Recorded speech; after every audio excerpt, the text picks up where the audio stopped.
This Lent, we're exploring who killed Jesus. Many people are convinced that they know the answers. But we've gathered 16 suspects as we retrace the events of Holy Week in this special 6-week podcast. With your help, we'll discover who really killed Jesus. This podcast is a production of ProgressiveChristianity.org and University Christian Church, San Diego. I'm Caleb Lines. And I'm Marshela Salgado. This is Who Killed Jesus, a true crime podcast, Episode 6, Silent Saturday and Easter Sunday.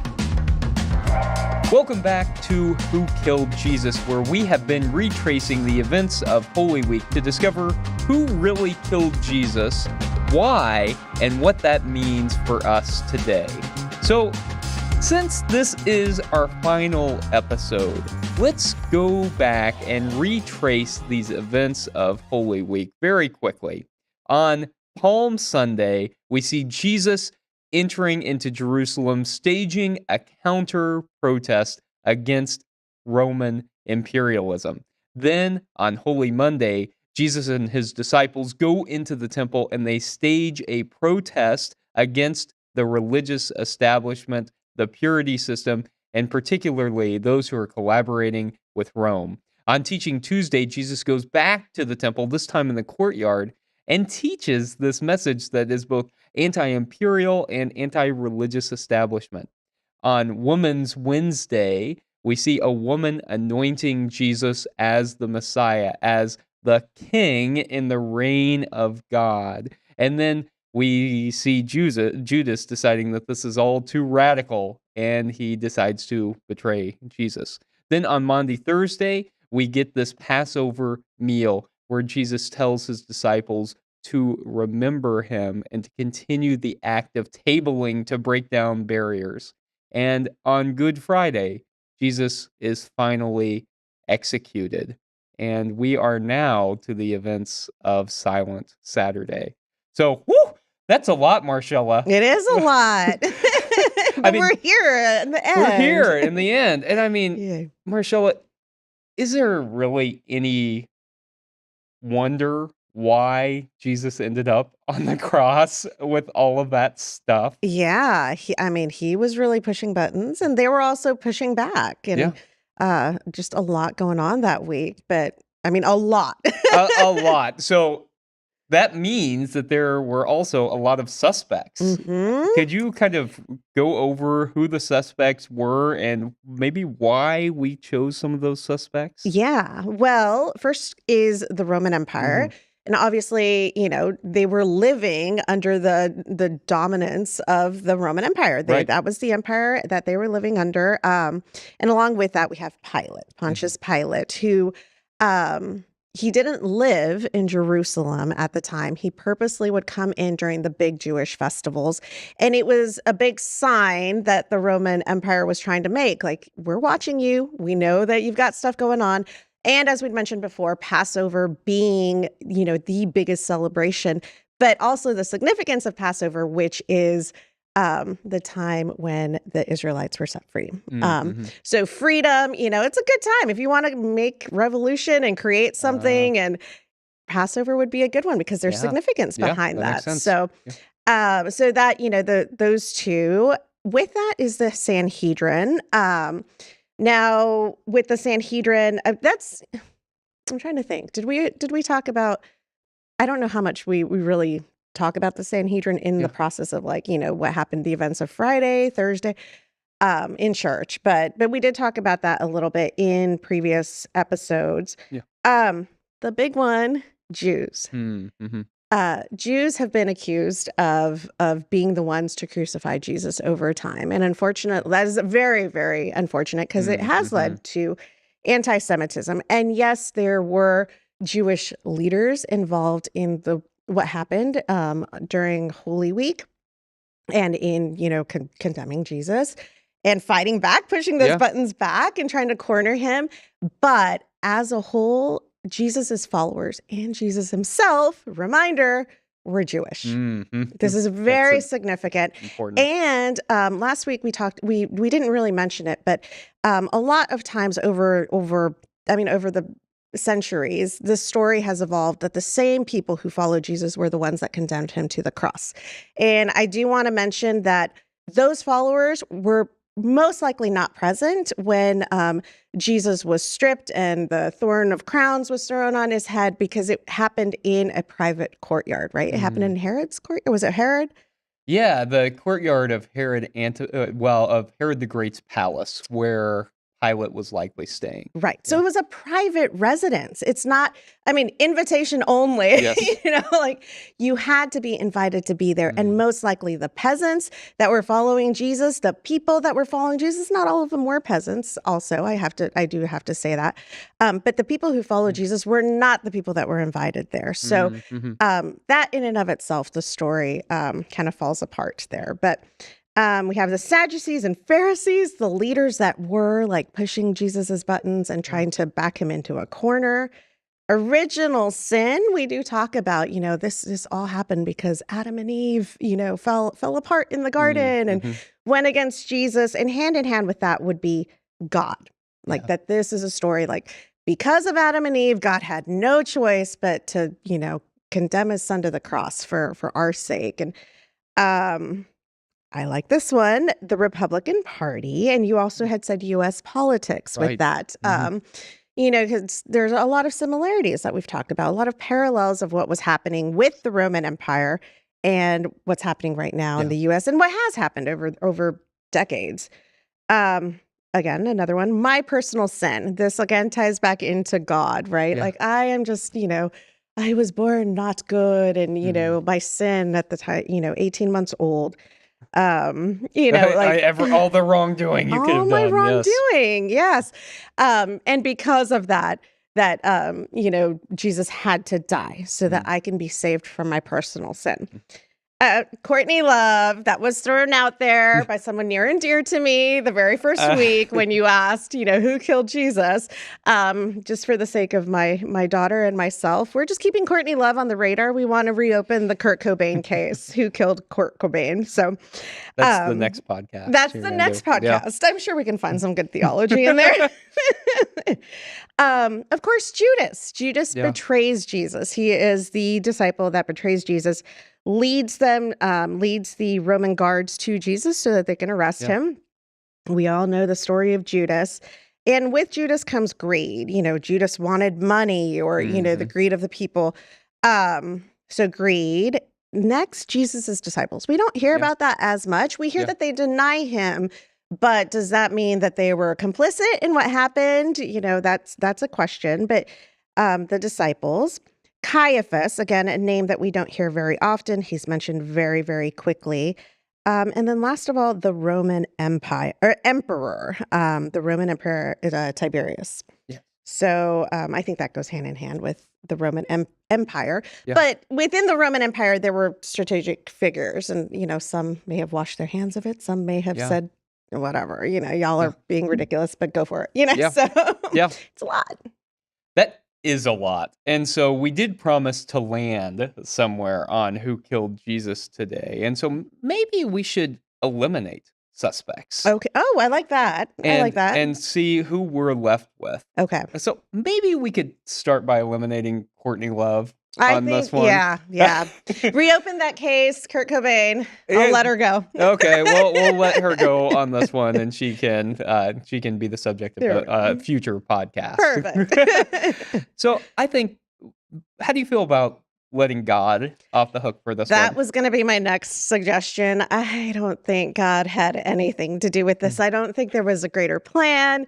I think this book clearly states it, along with a lot of other, theological perspectives. This was not part of God's plan. I think that's good. And maybe tied into that are two other suspects, which are original sin and personal sin, that I think through the events of Holy Week, we can see pretty clearly that there was a series of events that led to Jesus's crucifixion. We also, I think, have talked pretty extensively about how this notion of Jesus as an atonement came later. That the whole doctrine of original sin came about 3 centuries later after Jesus' death. If Jesus were hanging on the cross and someone said, "Oh, thank you for dying for original sin, he wouldn't have known what that meant Right. because that concept hadn't been invented yet. Right. So I think that one probably we can go ahead and cross out, along with personal sin. We Mhm. saw last week that the whole notion of Jesus as atonement for our sins came along in the 11th century. So it would have been about a Wow. millennium before Jesus would have found out about that idea. So he Wow. wouldn't have known about Yeah. that either. Yeah. So I think this whole notion that God killed Jesus for our sins is something that just is not historical. It just Good. Yeah. was a later theological development. So I think we can go ahead and take God off. Good. Who else would you like to eliminate? Let me see. Well, I think I was very clear in earlier when I was talking about the Jews. Like, Yeah. if we're talking about the Jews as a whole Mhm. people, of at the time, and unfortunately also through modern times, which people still like. That's where a lot of anti-Semitism happened, and an excuse also, for World War II was one of the many reasons. You killed Jesus. So I think Jews as a whole Yeah. people. Yeah. Yeah. That's very significant. And I think part of this is understanding biblical history and understanding that the Gospel of John, which is where a lot of the anti-Semitism Mhm. comes from, comes because of the context in which that gospel was written, where the Mhm. community 60 years after Jesus' crucifixion was beginning to leave the synagogue. And that's what Right. all of that was about. Right. So as you so aptly pointed out, Jesus was Jewish. His Mhm. followers were Jewish. Right. And so Yeah. blaming the Jews for Jesus Yeah. and for his crucifixion is just nonsensical. It Yeah. doesn't make any sense. Yep. And so I think we can probably go ahead and eliminate Judas as Yeah. well, or sorry, Jews as well. I think we should put a pin in the Republican Party, U.S. Okay. politics, Okay. and come back to that later. Mhm. But I think that they obviously didn't actually kill Right. Jesus. Republicans did not exist. The US did not exist. Right. But there's something there in terms of politics, Yes. probably that we can Yeah. glean from. Yeah. Now, in terms of our remaining suspects, I think that Mhm. there's something to be said Mhm. for the remaining suspects here. Okay. I have a question. Yeah. Caiaphas. Mm. I was a little fascinated with him Yeah. because it's not a name we hear so often. Yeah. What do you think about him as a suspect? I think that Caiaphas is part of the problem. Mhm. And I think that that's one thing that we really learn in walking through the events of the last week Mhm. is that there were a lot of people who were involved Mhm. because of the way domination systems are built. That Mhm. domination systems are built to empower those who go along with imperialism. Mm. And so I think that's what we find through a lot of our remaining suspects. Right. So I think Caiaphas was a part of the collaborators with Rome, Mhm. that there is no doubt that at the end of the day, it was imperialism that killed Jesus. Mhm. But there were a lot of people who were involved in that, I think. Right. Okay. And so Caiaphas was one of the local collaborators with Rome. Mhm. He was complicit Mhm. in Roman action. He was Right. complicit in Roman oppression, and he was complicit because he wanted to Right. stay in power, but also because he wanted to protect his people, Right. right? And he Right. had a delicate balance that he had to achieve, which Yes. was to protect his people Mhm. and also not offend the Roman Empire. Right. He was towing a fine line, He really was. and Jesus most likely appeared as not an easy one to hand over, but just, here, like, for Yes. the sake of my people and peace, like Yeah. what they would consider peace. Here's something, I'll throw Yes. you a bone and I'll take care of it, Yeah, I think he was I so I agree. think he was involved in that way, I agree. in terms of complicity, yeah, I mean, some people Mhm. got murdered by the Roman Empire, Mhm. and it was a greater good kind of argument Right. that, that the people who were going to cause problems Mhm. got crucified, and I think Caiaphas did probably try to protect the people he could and try to achieve a working balance with the Roman Empire. Yeah. I think Definitely.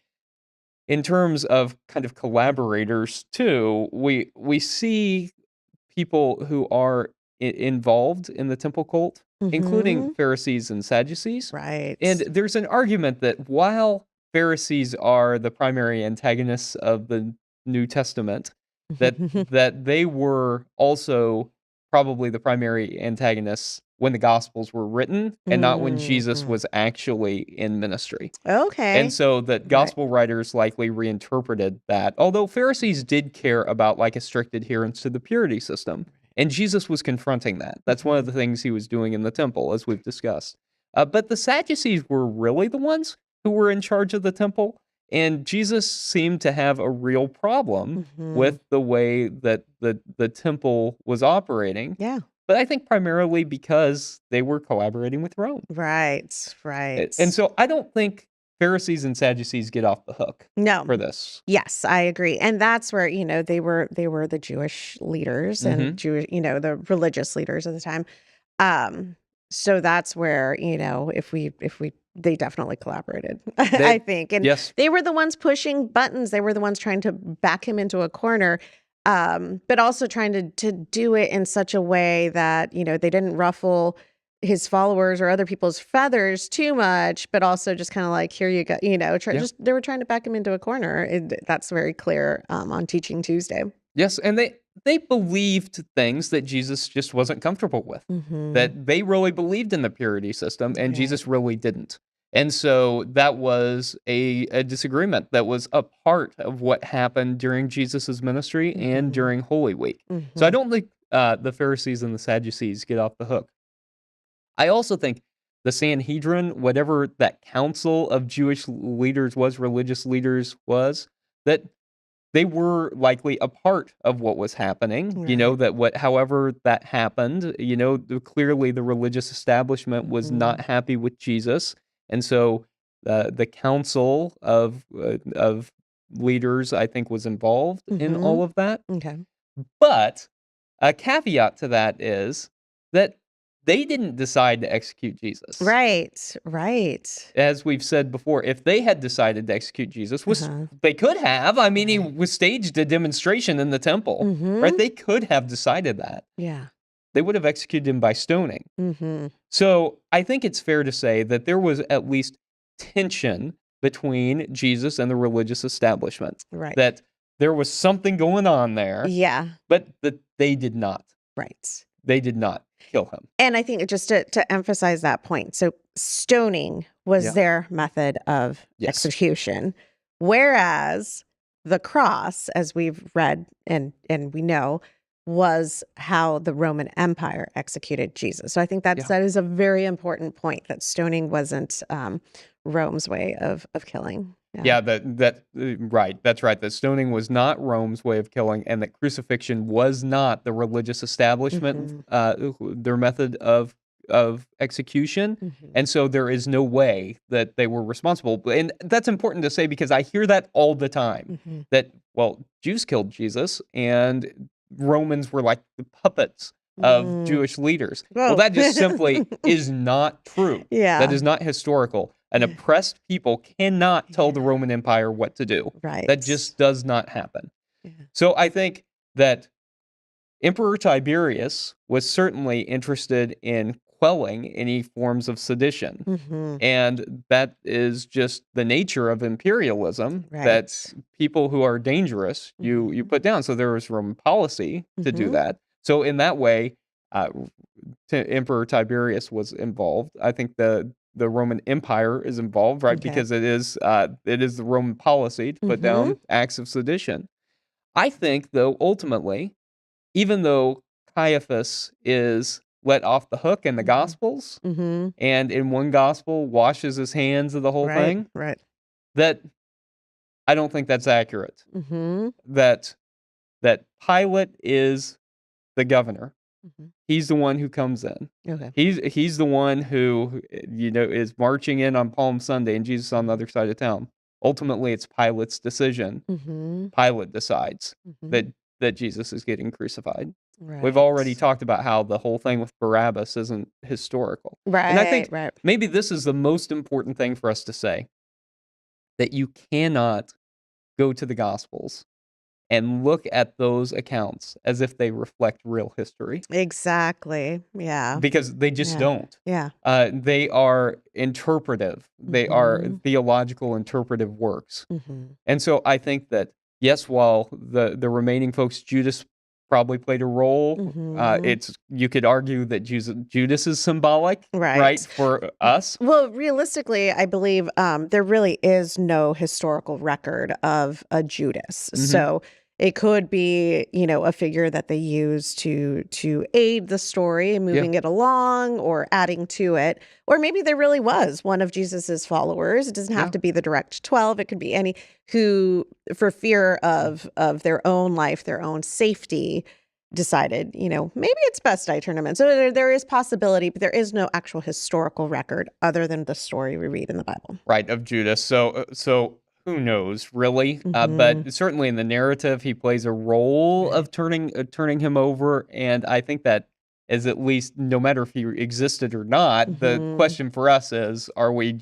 following Jesus, or are we betraying Jesus? The principles Right. of Jesus, Right. and is Judas motivated by greed or Hmm. fear or Hmm. whatever? I think we're supposed to ask: Are we being motivated by those? Right. And the Right. same with disciples who ultimately aren't there for Jesus. Right. I think The male disciples. the male disciples, that's a great point, because the female disciples are there Right. and Right. are funding the ministry or at the cross. Hmm. And so, which disciples are we? I Right. think is one of their most important roles in Yeah. the passion narrative. Yeah.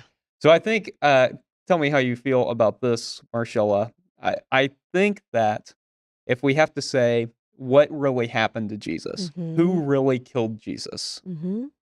that it's Pilate on behalf of the Roman Empire, Hmm. with the consent of the collaborators who are ultimately interested in keeping the peace between Rome and Judea and keeping their positions of power. Right. What do you think about that? I think I agree. I agree. The story, I feel the way that they've walked us through it Yeah. over the last week, is very clear that Mm. it wasn't just one suspect or, suspect being the whole Mm. empire, Roman Mhm. Empire. I do believe that there were multiple people who Mm. collaborated in it. Yeah. Yeah. Yeah. Yeah. Okay, well, that's who Wow. killed Jesus. But I think a really significant question remains, Marcella, Yes. and that's, what does it mean? And I think what it means is answered by the events of Silent Saturday and Easter Sunday. So let's take a quick break, come back, and talk about what all of this means. Who Killed Jesus, a true crime podcast, is a special 6-week exploration of who really killed Jesus and why. This podcast is brought to you by ProgressiveChristianity.org, celebrating 30 years of reclaiming Jesus' original message of justice, peace, and liberation while proclaiming an intellectually honest Christianity. And University Christian Church, San Diego, an authentic, inclusive, and progressive congregation in the heart of San Diego's Hillcrest neighborhood that declares God's love for all people. Welcome back to Who Killed Jesus, where we are talking about what Jesus' death really means. And I think it's explained through the events of Silent Saturday and Easter Sunday. So, Marshella, Silent Saturday. Have you ever done much to observe Saturday in Holy No. Week? Easter egg hunts, Yeah. getting ready for Easter. We're probably dyeing eggs, but no, church-wise, nothing. Haven't heard anything happening on Saturdays usually. Yeah. Maybe, I do appreciate, at our church at University Christian Church, the prayer vigil Yeah. continues during that time. And I do appreciate that, but it wasn't until I came here that Yeah. anything ever happened on a Saturday. Now, you taught me a phrase a year or two ago, and that's tomb time. Oh, yes.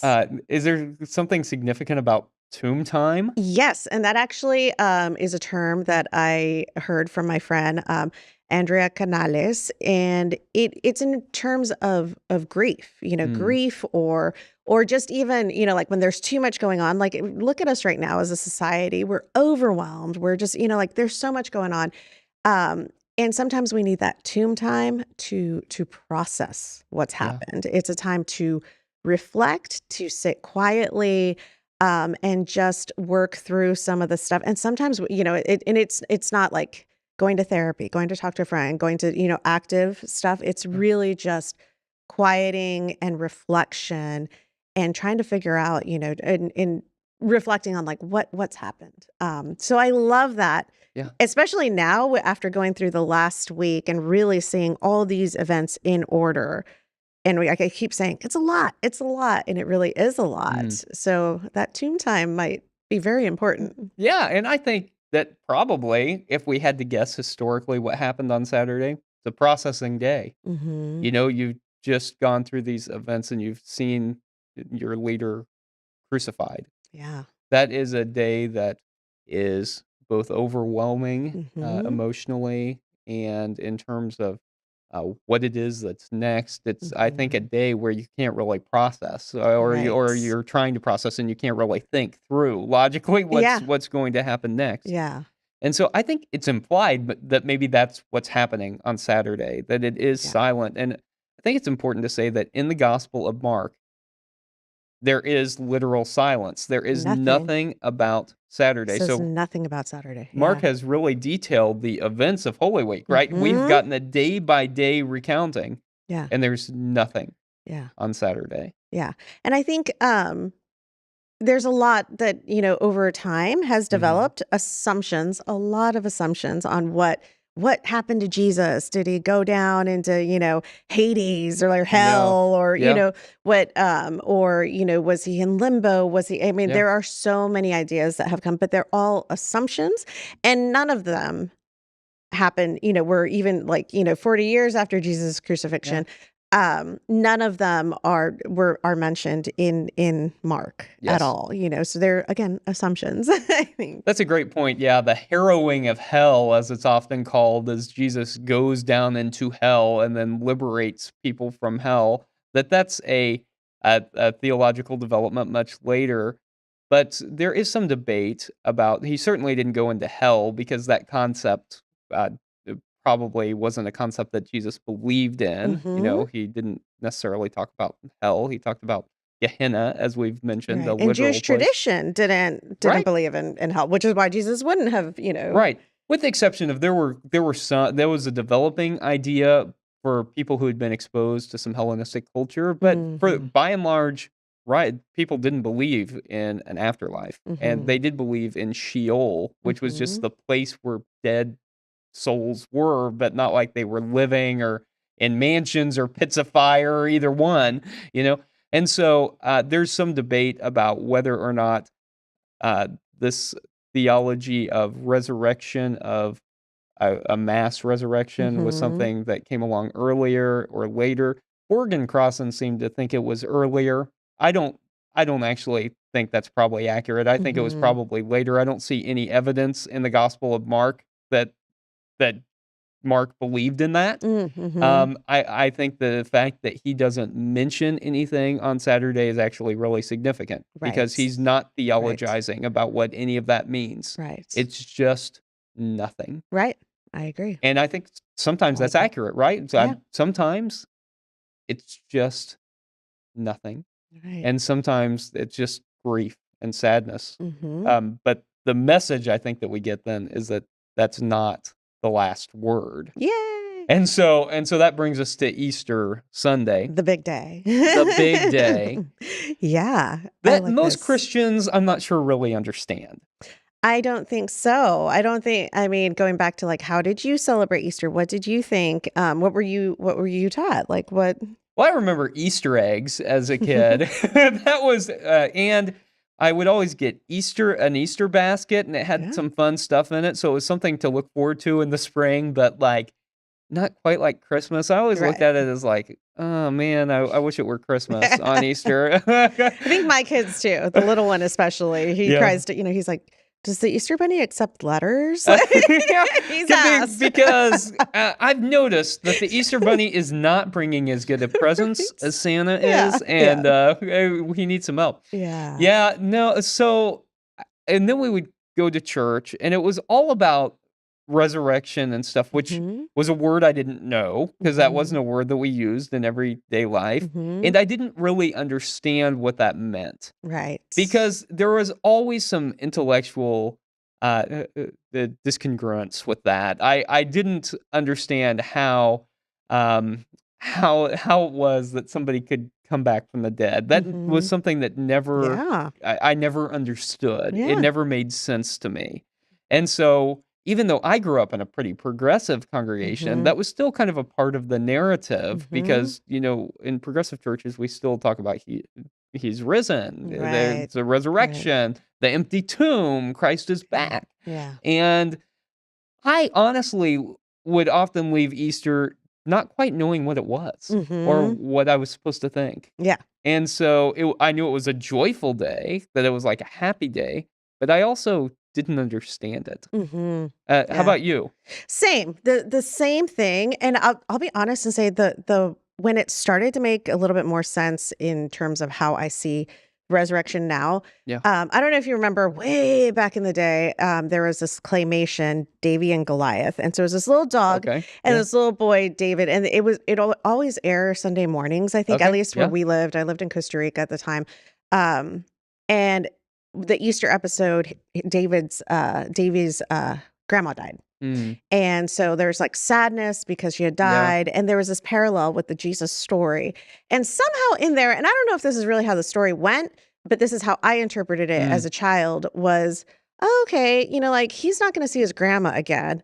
Jesus is alive, but they kind of equated it as like, the way that the grandma's always alive Mm. in this story, and that we have hope for that. I don't know that that's necessarily how the story went, but it made sense to me. Mm. And that's kind of Mhm. what I held on to throughout middle school, high school, when I Yeah. kept hearing like Jesus is risen. Yes, he's alive. Like his body wasn't there in the Yeah. tomb. Like he really physically resurrected. And it wasn't ever something I was really comfortable with. I felt like, I hate to say this, it's equating it like Santa. Like I knew Yeah. Santa didn't exist, but the Yeah. spirit of Santa existed to me. Um, I always held on to that little Davy and Goliath story, and it Yeah. started to make sense. But that's not at all what was celebrated at our Mm. church Mhm. growing up. At least, that's not what the preacher would preach about. Or Right. so, Right. yeah, I think that Borg and Crossan give us a very helpful tool. I love how they explain this chapter. I really do. This is one Mm. of my favorite topics too. So, It's great because they tell us to see it as a parable, and we were hmm both talking about before this how meaningful that was to hmm us. Because with a parable, you don't have to ask, "Did this factually happen?" You right, have to ask what the meaning is, right, and then it doesn't matter where you land on this. hmm If you believe in a literal resurrection, fine. hmm If you don't believe in a literal resurrection, also fine. Because yes, ultimately, the question is, what is this story trying to teach us? In the same yeah, way that the Good Samaritan. yes. I mean, I don't know a single Christian who ever says, well, was there actually a Samaritan? That didn't happen, That didn't so happen. It's we not shouldn't pay valuable. attention to the Which, I story. mean, full disclosure is one of the things that we need to watch in progressive Christianity is Mhm. picking things apart so much that they no longer have meaning. Yeah, Or yeah. another way to say that is like not just deconstructing, Mhm. but reconstructing something after that. Right. And so I think that ultimately, whether you believe in a literal or a symbolic resurrection, the point is, what's it mean? Yeah, yeah. Are you comfortable with that idea I am of the resurrection? Yes, I am Mm, very comfortable with that. It took me a while also to get to that because I yeah. I think I was, in the back of my mind, I'm like, why do these people believe in like an actual physical resurrection? It doesn't make sense. I probably wrote it, especially in my 20s. I'm like, "Ugh, that's so high and mighty with my ideas that I thought, this is ridiculous. Like, that cannot scientifically happen. So it did not happen, and have moved to a place where, you know what, it's okay. Like, it's okay that that they believe, if somebody does believe in a physical resurrection, there is power to that. Um, but then the question that we get asked a lot, and we see this on the Progressive Christianity website or the Facebook page a lot, where people are like, well, then what's the point of Christianity if Jesus didn't die, A, for our sins, and B, if Jesus didn't physically, come alive again? What Yeah. is the point of Christianity? And I think the point of Christianity is following Jesus. Regardless of what I think of a physical resurrection, I still find deep meaning in the story, in the parables, in all of Jesus's teaching, and what that means for me and for us as a church and as followers following Jesus into, carrying that cross. Like, they literally say, carry that cross. So the meaning is definitely important. That's really important, that you can do the same thing on both sides. They can either say, well, you know what? Yes, Jesus died and was literally resurrected, and if you don't believe that, then you're full of it.